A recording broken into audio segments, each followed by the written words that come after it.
మన రాష్ట్రంలో ఇద్దరిని పోగొట్టుకున్నాం. ఇక్కడే చంద్రమౌళి, అదే మరిగా మధుసూదన్ కావల్లో.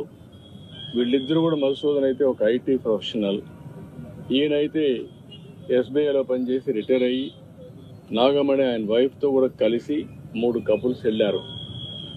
వాళ్ళ బాధ చూసినప్పుడు ఎవరైతే ఆయన సిస్టర్లో ఇప్పుడు చూసాం, కుటుంబం కుంగిపోయే పరిస్థితికి వచ్చారు.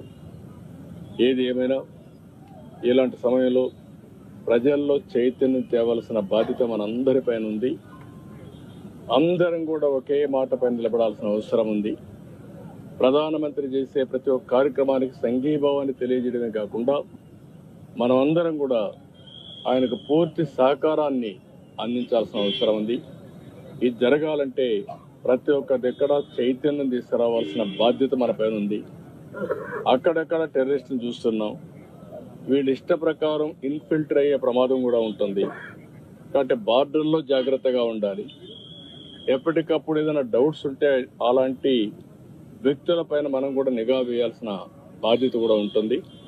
ఇవన్నీ చేయడం కోసం మనం అందరం మళ్లీ సంఘీభావాన్ని తెలియజేస్తూనే సమగ్రతను కాపాడుకునే బాధ్యత తీసుకురావాలని ఈరోజు మేమందరం కూడా ప్రజాప్రతినిధులు ఇక్కడికి వచ్చాం. తప్పకుండా ఆ కుటుంబాలకు అండగా ఉంటాం. అందుకే ఆంధ్రప్రదేశ్ ప్రభుత్వం తరపున ఆ కుటుంబానికి ఇద్దరికి కూడా 10 లక్షల రూపాయల ఆర్థిక సహాయం కూడా చేస్తాం. ఎందుకంటే ఒక సంఘీభావాన్ని తెలియజేస్తూ మనం అందరం కూడా ఆ కుటుంబాలకు అండగా ఉండి ఆ కుటుంబాలు నిలదొక్కుకోవడానికి ఏమేం చేయాలో అన్ని చేయడానికి మనం ముందుకు రావాలి. ఆ శక్తి మనకుంది. చనిపోయినటువంటి చంద్రమౌళి గారికి ప్రగాఢ సానుభూతి, కుటుంబ సభ్యులకు సానుభూతి తెలియజేస్తూ ఆయన ఆత్మకు శాంతి కలగాలని భగవంతుణ్ణి ప్రార్థిస్తూ మరొకసారి ఆ కుటుంబానికి ధైర్యం చెప్తూ సెలవు తీసుకుంటాం.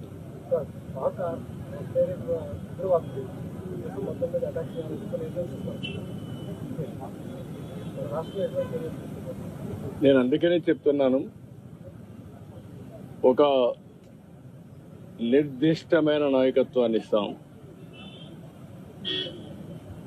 ఒక మాటలో చెప్పాలంటే ఎవరైనా సరే ఎక్కడైనా సరే ఇలాంటి చిల్లర వేషాలు ఇస్తే అలాంటి వాళ్ళకి హెచ్చరిస్తున్నా అదే చివరి రోజు కావాలి. ఎందుకంటే ప్రజా జీవితాలతో ఆడుకుని దేశాన్ని బెదిరించాలనో దేశ సమగ్రతను దెబ్బతీయాలనుకుంటే మాత్రం వాళ్ళ ఆటలు సాగవు. ప్రభుత్వాలు గట్టిగా ఉంటాం, ధీటుగా ఉంటాం, సమాధానం చెప్తాం. అదే సమయంలో నేను కోరుకునేది ప్రజలు కూడా అప్రమత్తంగా ఉండాలి. మనకు తెలియని వ్యక్తి మన పక్కన ఎవరన్నా వస్తే ఎవరు వస్తున్నారో కూడా చూసుకుని ప్రజలే పోలీసింగ్ చేసే పరిస్థితి రావాలి. అప్పుడే ఇలాంటి సమస్యలన్నీ కంట్రోల్ అవుతాయి. ఈరోజు ప్రపంచంలో భారతదేశం దూసుకెళ్లే పరిస్థితి వస్తూ ఉంది. ప్రపంచంలో అగ్రదేశాలన్నీ కూడా ఒకసారి ఆలోచిస్తే అందరికంటే ముందు మనం ఉండే పరిస్థితి వస్తూ ఉంది. ఇటీవల కాలంలో అభివృద్ధి జిఎస్డిపి గ్రోత్ రేట్లో మనం నెంబర్ 1 ఉన్నాం. ఈరోజు 5వ ప్లేస్లో ఉన్నాం. ఇంకొక 2 సంవత్సరాల్లో 3వ ప్లేస్కి రాబోతున్నాం. 2047కి వికసిత్ భారత్ ద్వారా భారతదేశం 1వ ప్లేస్ కానీ 2వ ప్లేస్ కానీ ఉంటుంది. ఇంకొక 2 సంవత్సరాల తర్వాత మీరు ఒకసారి చూస్తే 2028 నుంచి ప్రపంచంలో ఫాస్టెస్ట్ గ్రోయింగ్ ఎకానమీగా ఇండియా ఉంటుంది. అందుకే ఇలాంటి శక్తులు కొన్ని ఇండియాలో ఇలాంటి అభద్రతా భావం, అస్థిరతను క్రియేట్ చేయాలనుకుని ఆలోచిస్తున్నారు. అవి జరగవు అని చెప్పవలసిన బాధ్యత మనందరిపైన ఉంది.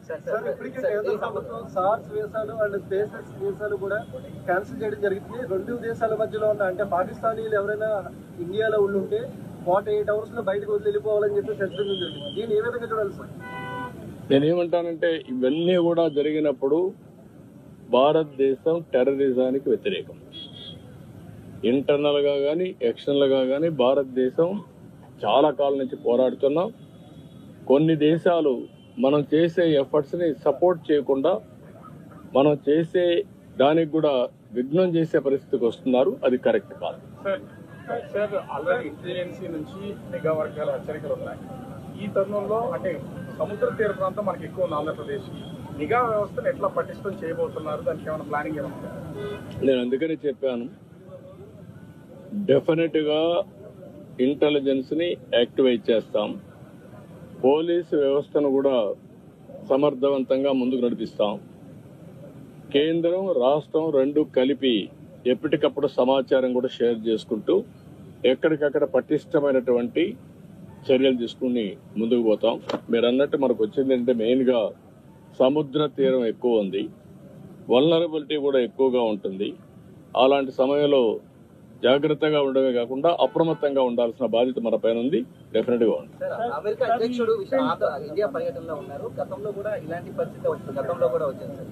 అంటే ఏం చెప్తారు సార్ దానికి సంబంధించి? అంటే మోదీ గారు కూడా ఇండియాలో లేనప్పుడు ఈ అటాక్ జరగడం అంటే కుట్ర కూడా ఉందని చెప్తున్నారు సార్. దాని నేనేమంటానంటే ప్రతి ఒక్క దానికి కూడా ఒక ప్లానింగ్ ఉంటుంది, ఒక టైమింగ్ ఉంటుంది.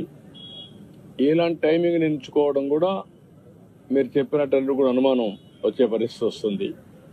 అమెరికా వైస్ ప్రెసిడెంట్ ఇక్కడ ఉండడం, మన ప్రధానమంత్రి విదేశాల్లో ఉండడం, ఆ టైమింగ్లో జరగడం అనేది చాలా బాధాకరం. దీన్ని కూడా ప్రజలందరూ కూడా అర్థం చేసుకోవాల్సిన అవసరం ఉంది. ఇది కూడా కుట్ర కోణంలో ఒక భాగంగా ఉండే అవకాశం కూడా ఉంటుంది. సార్, రేపు రాజ్నాథ్ సింగ్ గారి ఆధ్వర్యంలో అఖిలపక్ష మీటింగ్ జరగబోతుంది. దీని యాజ్ ఎ పార్ట్ ఆఫ్ ఎన్డీఏగా మీరు ఎటువంటి సూచనలు ఇవ్వబోతున్నారు ఈ మీటింగ్? అన్ని విధాల ఈరోజు మనం గుర్తుపెట్టుకోవాల్సింది ఎన్డీఏనే కాదు, వివిధ రాజకీయ పార్టీలు, మేధావులు, ప్రజలు, లేకపోతే వివిధ వర్గాలకు సంబంధించిన ప్రతి ఒక్కరు కూడా ఆలోచించుకుని మనలో ఒక అవేర్నెస్ రావాలి. పూర్తిగా కేంద్రాన్ని సహకరించే పరిస్థితి రావాల్సిన బాధ్యత అందరిపైన ఉంది. అందుకే నేను ఒకటే చెప్తున్నా, నేషన్ ఫస్ట్, దేశం ఫస్ట్, తర్వాతనే ఏ వ్యక్తి అయినా ఏ ప్రాంతమైనా. ఈరోజు ఈ దేశానికే ఒక సవాలు విసిరే విధంగా కొంతమంది టెర్రరిస్ట్ మూక ఇలాంటి కార్యక్రమం చేసినప్పుడు ప్రతి ఒక్కరికి ఆ బాధ్యత ఉంది. ప్రతి ఒక్కరు కూడా దేశభక్తితో ముందుకొచ్చి ఇలాంటి చర్యల్ని ప్రతిఘటించడమే కాకుండా ఎంత వీలైతే అంత స్ట్రాంగ్ గా ఖండిస్తే తప్ప మన రాష్ట్రాన్ని, మన దేశాన్ని మనం కాపాడుకునే పరిస్థితి ఉండవు. ఈ ఇన్సిడెంట్ జరిగిన తర్వాత ఒక వర్గం పైన విపరీతమైన ట్రోలింగ్ జరుగుతూ ఉంది. దీని మీద మనం ఏమైనా అంటే ఇప్పుడు ఇక్కడ జరిగేది ఏంటంటే మన వర్గాలు కాదు ఇక్కడ కావాల్సింది, ఈ దేశంలో పుట్టిన ప్రతి ఒక్క వ్యక్తి దేశభక్తితో దేశ సమగ్రత కోసం పనిచేయాలి. విదేశాల నుంచి వచ్చి ఈ దేశాన్ని అస్థిరత చేయాలనుకుంటే మాత్రం అలాంటి శక్తుల పట్ల రాజీ లేని పోరాటం చేయాలి, చేస్తే. సోషల్ మీడియాలో విపరీతమైన ట్రోల్ జరుగుతుంది. దీనికి సంబంధించి ప్రభుత్వం వైపు నుంచి అటువంటి పోస్టుల మీద ఏమన్నా? అవన్నీ కూడా విల్ కంట్రోల్. మనకు కావాల్సింది ఎక్కడి నుంచి వచ్చింది, కేంద్రం ఒక డైరెక్షన్ ఇస్తుంది, ఆ డైరెక్షన్ అందరూ ఫాలో కావాల్సిన అవసరం. రాష్ట్ర వ్యాప్తంగా ఏదైనా ప్రత్యేకమైనటువంటి నిఘా ఏర్పాటు చేసే అవకాశం ఉండదు? మేము అప్రమత్తంగా ఉంటాం, అన్ని విధాల డెసిషన్ తీసుకుంటాం ఎప్పటికప్పుడు. ఎలా గుర్తిస్తారు సార్? దానికి ఒకటే మార్గం, కొన్ని ఇంటెలిజెన్స్ కానీ కేంద్రం నుండి ఐబీకి కానీ కొన్ని సోర్సెస్ ఉంటాయి, దాని ద్వారా వాళ్ళు చేస్తారు. అందరికంటే ముఖ్యంగా ప్రతి ఒక్కరూ ఒక ఇంటెలిజెంట్ ఆఫీసర్